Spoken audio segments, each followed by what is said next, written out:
உங்களுக்கு கிடைக்கிற 5 நிமிஷம் 10 நிமிஷம் 15 நிமிஷத்தை தேவனுக்கு கொடுத்து பாருங்களேன், நீங்க ஆசீர்வாதமா இருப்பீங்க.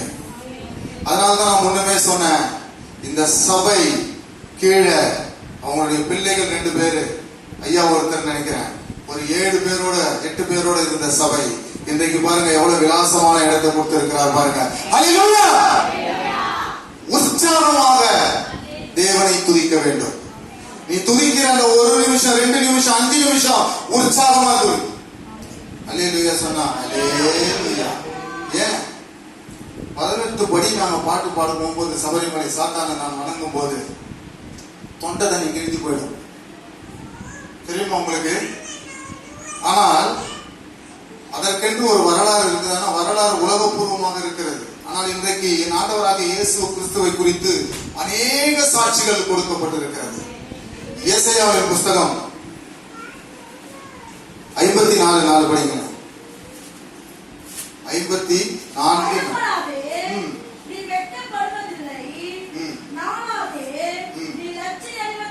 ஆமென். நீ வெட்கப்பட்டு போவதில்லை, நீ வெட்கப்பட்டு போவதில்லை. எப்போ? கர்த்தருக்குள் மகிழ்ந்து களி கூறும்போது. எப்போதும் அவருடைய துதி எங்க இருக்கணும்? உன்னுடைய வாயில இருக்கணும். செய்தி ரொம்ப நேரமா கொண்டு போக மாட்டேன், பயப்படாதீங்க, உற்சாகமா இருங்க. தேவனை துதிக்கும் போது உற்சாகத்தோடு வாய்களை திறந்து நீ ஸ்தோத்திரம் பண்ணு. காரணம் என்ன தெரியுமாங்க? தேவன் எதற்காக நம்மை உண்டாக்கினார்? துதிப்பதற்காக. நீ கொடுக்கிற காணிக்கைய, நீ கொடுக்கிற ஆகாரத்தை, நீ கொடுக்கிற வஸ்திரத்தை, நீ புகழ்ந்து ஐயாவை பேசிட்டு பின்னாடி போய்த்திருக்கிறத எதையுமே அவர் விரும்பல. ஹல்லேலூயா! எதை விரும்புறாரு அவரு? அவரை துதிக்கணும். காரணம் என்ன தெரியுமாங்க? பரலோகத்திலே தேவனை அநேக தேவ தூதர்கள் துதித்துக் கொண்டே இருக்கிறார்கள். துதிகளின் மத்தியிலே வாசம் செய்கிறவராய் இருக்கிறார். ஹல்லேலூயா! நம்ம என்ன செய்யணும்? துதிக்கணும். நீங்க வேற ஒண்ணும் பயப்பட வேணாம். நீங்க காணிக்கை கொடுக்கணும். உங்க மனசுல சந்தோஷமா கொடுத்தா கொடுங்க. அதுக்காக ஐயா சொல்லிட்டாரு துதிக்க மட்டும் சொல்லிட்டாரு வெறும் ஐயா வந்துடாதீங்க. ஹல்லேலூயா! கட்டாயமாய் அல்ல, மனப்பூர்வமாய் கொடுங்க. காரணம் என்ன தெரியுமாங்க? இந்த ஊழியக்காரங்க என்ன பண்ணுவாங்க? அவங்களுடைய தேவைகள் சந்திக்கப்படணும். இந்த சபை கட்டப்பட்டிருக்கோம்னா எவ்வளவு ஆயிருக்கும், எவ்வளவு லட்சம் ஆயிருக்கும்னு பாத்தீங்கன்னா பல லட்சம் ஆயிருக்கும். அப்போ அதை எப்படியோ அவர் சந்தித்திருப்பாங்க இல்லையா? அப்போ நம்ம எல்லாம் என்ன ஒரே குடும்பத்தார். அந்த குடும்பத்தினுடைய தேவைகள் என்ன பண்ணும்? நம்ம சந்திக்கணும். நம்ம கையில இருக்கும் போது உற்சாகமா கொடு. நீ துதிக்கும் போது உற்சாகமா துதி. தேவன் உன்னை ஆசீர்வதிப்பார். ஹல்லேலூயா! எப்போது என்ன பண்ணும்? துதிக்கணும். எப்படி துதிக்கணும்? நான் பஸ்ல போயிட்டு இருப்பேன், ஒரு விபத்து நடந்திருக்கும். ஆம்புலன்ஸ்ல அந்த பர்சனை ஏத்துவாங்க. அப்ப என்ன பண்ணும்? நீ பாட்டு ஹேண்ட் செட் போட்டுக்கின்னு, ஹேண்ட் ஃப்ரீ செட் போட்டுக்கின்னு பாட்டு கேட்டு போயிட்டு கூட ஹல்லேலூயா ஸ்தோத்திரம் பண்ண. அதாங்க கிறிஸ்தவன். அப்போஸ்தலர் நடவடிக்கை என்ன சொல்லுது? வேண்டாம், ஒன்று கூடி துதித்தார்கள், அவர்களுக்கு கிறிஸ்தவர்கள் என்ற பெயர். இது ஒரு மதமா? இல்ல. இது ஒரு நடைமுறை, எதனா ஒரு சம்பிரதாயங்கள் இருக்குதா? இல்ல. நீ எங்க வேணா துதிக்கலாம். படுத்து துதிக்கலாம், நின்னுகிட்டு துதிக்கலாம், தூங்கிகிட்டு துதிக்கலாம், பஸ்ல போக துதிக்கலாம். துதியினுடைய சத்தம் கேட்கிறதா இருக்க வேண்டும். அதைதான் அவர் விரும்புகிறார். பரலோகத்திலே அவர்களை தேவர்கள் துதிப்பது போல இந்த பூமியிலே அவரை துதிக்க வேண்டும் என்பதற்காக நம்மை உண்டாக்கினார். நிறைய வசனத்தெல்லாம் நான் கொண்டு போக மாட்டேன். நம்ம எதற்காக உண்டாக்கப்பட்டிருக்கோம்? அவரை துதிப்பதற்காக. என்ன சொல்லியிருக்கிறாரு? பயப்படாது, நீ வெட்கப்பட்டு போவதில்லை. நீங்க படிச்ச அதே சங்கீதத்தின் புஸ்தகம் பாருங்க, 4வது அதிகாரம் படிங்க. மரண கட்டுக்கள் என்னை சுற்றி கொண்டது, துர்ச்சன பிரவாகம் என்னை பயப்படுத்தினது, பாதாள கட்டுக்கள் என்னை சூழ்ந்து கொண்டது, மரண கண்ணிகள் என் மேல் விழுந்தது. ஆமென், ஆமென். அதுல 18 பாருங்க. என் ஆபத்து நாளில் எனக்கு எதிரிட்டு வந்தார்கள், கர்த்தரோ எனக்கு ஆதரவாய் இருந்தார். அப்ப என்ன சொல்றார் தேவன் இன்றைக்கு உங்களுக்கு? நீ பயப்படாதே, ஃபீஸ் கட்டல, பயப்படாத. வீட்டை காலி பண்ண செய்யறான், பயப்படாத.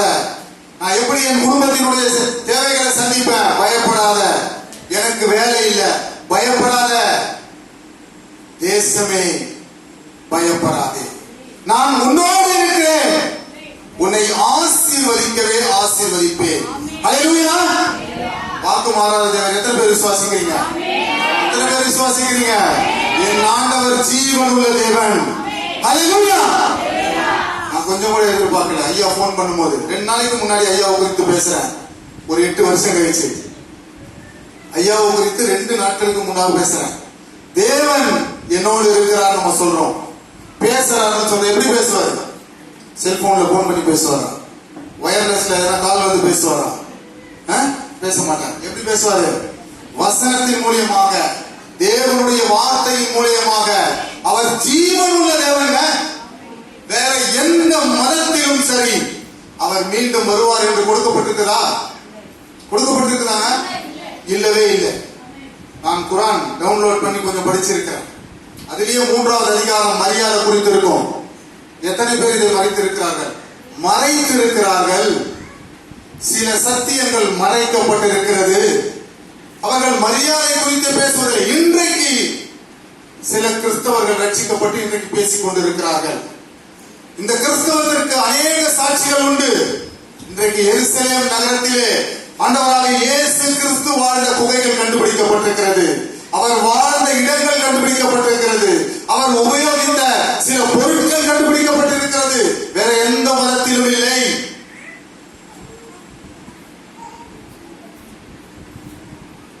இருக்கா? யாருக்குன்னா தெரியுமா? இல்ல. நான் உங்களுக்கு சாட்சியோட கலந்து தான் சொல்றேன். என் ஆண்டவர் நம்மோடு இருக்கிறார். இன்றைக்கு பேசும்போது மோசேயோடு இருந்தது போல, நீங்க எல்லாம் அதை கவனிச்சீங்களா இல்லையான்னு தெரியல. தேவன் பேசுறாருன்னா காது கொடுக்கணும். காது உள்ளவன் கேட்க கடவன். நீ கேட்டாலும் ஆசீர்வாதத்தை பெற்றுக்கொள்ள முடியும். நீ பைபிள் 66 அதிகாரத்தை படிக்கணுமா, படிக்க கூடாதா? நீங்க முடிவு பண்ணீங்க. ஊழியக்காரர் சொன்ன வார்த்தையை கேளு, நீ ரட்சிக்கப்படுவ. உனக்கு ஆசீர்வாதம் வரும். ஐயோ எனக்கு ஆசீர்வாதம் வரல, ஐயோ அவங்கெல்லாம் நல்லா இருக்கிறாங்க, நான் நல்லா இல்ல. ஏன் நீ நல்லா இல்ல?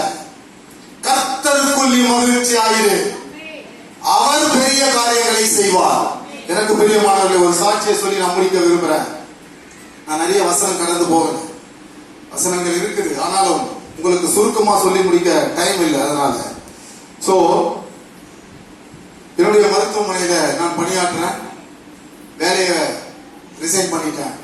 என்னுடைய மனைவி சொன்னாங்க, அந்த இடத்துல வேண்டாம், நீங்க வந்துருங்க. ஆனா நான் வேலையை எழுதி கொடுத்துட்டேன். என் மனைவிக்கு வேலையை விட்டுட்டா நம்ம எப்படி சாப்பிட போறோம், எப்படி ஃபீஸ் கட்ட போறோம், இதை குறித்தெல்லாம் கவலை இல்லை. அவங்களுக்கு அங்கிருந்து நான் வந்திருந்தோம், வீட்டுல அவங்க கூட இருக்கணும்.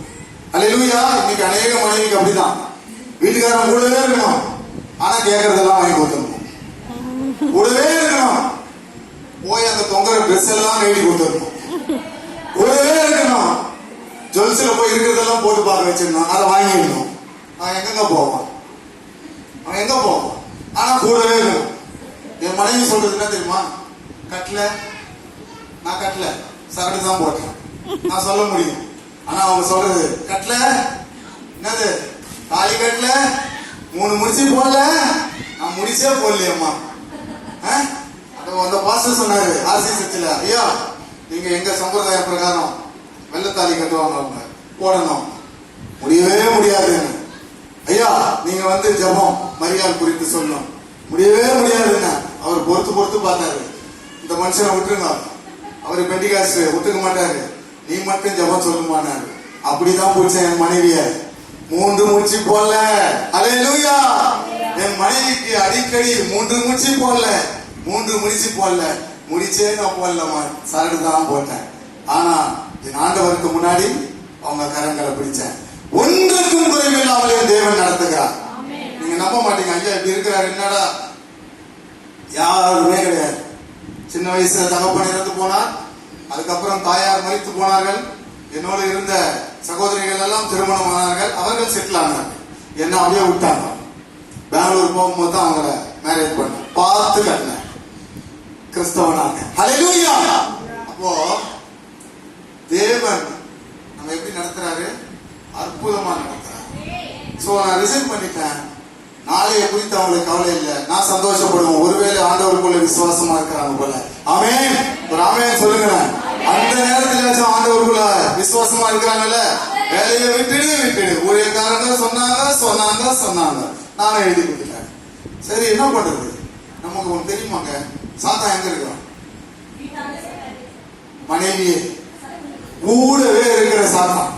தயவுசெய்து தப்பா நினைக்காதீங்க. எனக்கு பிரியமானவர்களை நான் பிராக்டிகலா இன்னைக்கு சொல்லுவேன். புரியுதுங்களா? என்னன்னு கேட்டீங்கன்னா, சாத்தான நீங்க தவறா நினைச்சிடாதீங்க. அந்த சாத்தான் தாங்க தேவனிடத்துல கேட்டு கொண்டு வந்துதான் நமக்கு என்ன பண்றான் தொல்லை கொடுக்குறான். அனுமதி கேட்டு வரானா இல்லையா?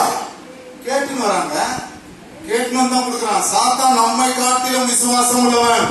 சாத்தான் சொன்னோடனே நம்ம ஆளுங்க எல்லாம் ஒரு மாதிரியா பார்க்காதீங்க. கூட இருக்கிற சாத்தான் மனைவி எதுக்காக? அடிக்கடி நம்மளை ஸ்டிமுலேட் பண்றாங்க, ஆண்டவருக்குள்ள என்ன பலப்படுத்துறாங்க. காரணம் என்ன தெரியுமா? வேலையை விட்டு நான் விட்டேன், அப்புறம் பயம் வந்துச்சு. ஐயோ, குடும்பத்துல ஃபீஸ் கட்டணும், என்ன பண்றது? அப்பதான் ஜெபிக்கிறேன், இன்னும் கொஞ்சம் அதிகமான ஜெபம். அப்ப எந்த சாத்தான் என்ன பண்ணுது? ஆண்டவருக்குள்ள நடத்துது. ஹல்லேலூயா. பாருங்க, யோபுவின் புஸ்தகத்துல எடுக்கலாம், நான் சுருக்கமா சொல்லிடுறேன். நான் யோபுவின் புஸ்தகத்துல யோபு எப்படி பலப்பட்டான் தெரியுமா உங்களுக்கு? சாத்தான் சோதித்ததுனால தாங்க பலப்பட்டான். ஹல்லேலூயா, ஹல்லேலூயா. பைபிள்ல ரொம்ப திருப்பம், நான் கஷ்டப்படாதீங்க, மூடி வச்சிருக்கேன்.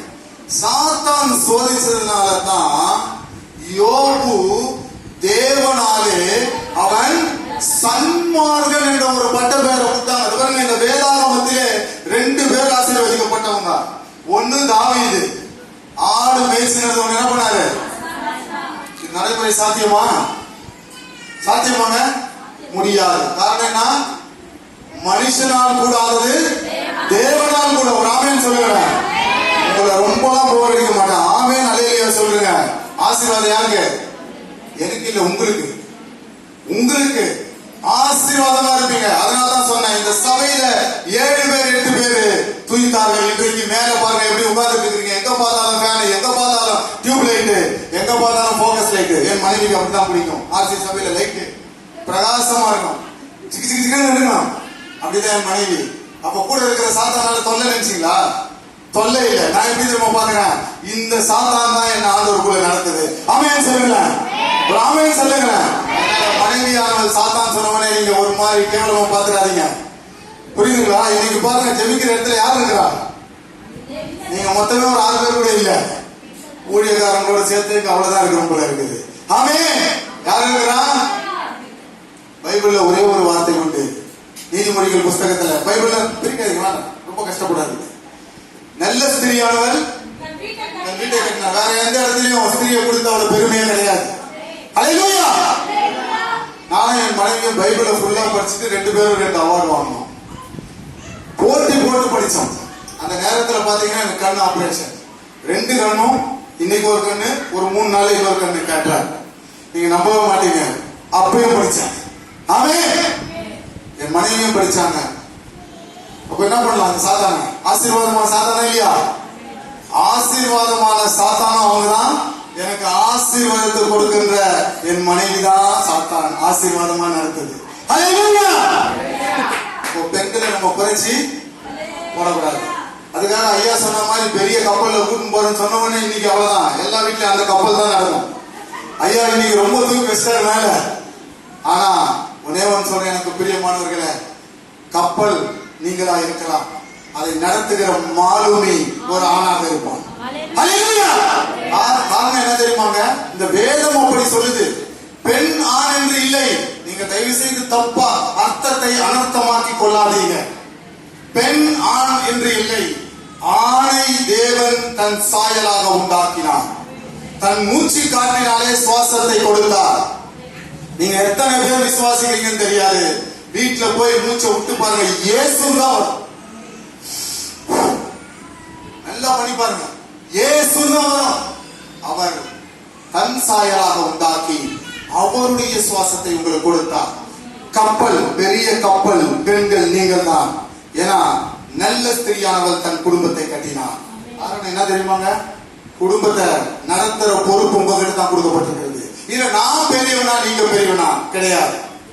ஆனா என்ன பண்ணக்கூடாது, 3 மூச்சு போட்டுக்கிற எல்லாம் எனக்கு செய்யணும் சொல்லக்கூடாது. செய்வார், தேவன் செய்வார். நான் அப்படித்தான் விசுவாசிக்கிறேன். ஏன்னா சாத்தானை கூட நம்ம அன்பு கூறணும். அதான் நம்ம ஆண்டவர் சொல்றாரு. அப்பதான் நம்ம என்ன பண்ண, சாத்தான் ஆண்டவர்களை நடத்தும். ஹalleluya. இவ பாருங்க, நாங்க காலையில ஆர்சி சர்ச்சுக்கு போயிட்டாங்க. இப்ப மஞ்சள் பொங்கலாம் எடுத்துட்டாங்க. திரும்ப அவங்க வந்த உடனே 9:50 9:10 தான் நாங்க அங்கிருந்து கிளம்புறோம். பெரம்பூர் அங்க இருந்து நான் 10 மணிக்கு கரெக்டா என் ஆள் உள்ள கூட்டு வந்து விட்டாரு. ஹalleluya. 32 வருஷம் ஆகுது, ஒரு லேட் கிடையாது. 32 வருஷம் ஆகுது, ஒரு 6 நாள் தான் LOP லாஸ் ஆஃப் பே என்னுடைய வேலையில. அப்ப தேவன் எப்படி நம்மளை நடத்துறாரு யோசிச்சு பாத்தீங்களா? தாய் இல்லை, தகப்பன் இல்லை, எந்த சொந்த பந்தம் இல்லை, எந்த உறவுகள் இல்லை. தேவன் என்னை நடத்துகிறவராக இருக்கிறார். தேசமே நீ பயப்படாதே, கர்த்தருக்குள் மகிழ்ந்து கைகூறு, கர்த்தர் பெரிய காரியங்களை செய்வார். ஹalleluya. எத்தனை பேர் விசுவாசிக்கிறீங்க? ஹalleluya. உற்சாகமா சொல்லி பார்ப்போம். 1 கொரிந்தியர் புத்தகம் 4வது அதிகாரம் 20வது வசனம் படிக்கலாம். முடிச்சிடலாம். 1 கொரிந்தியர்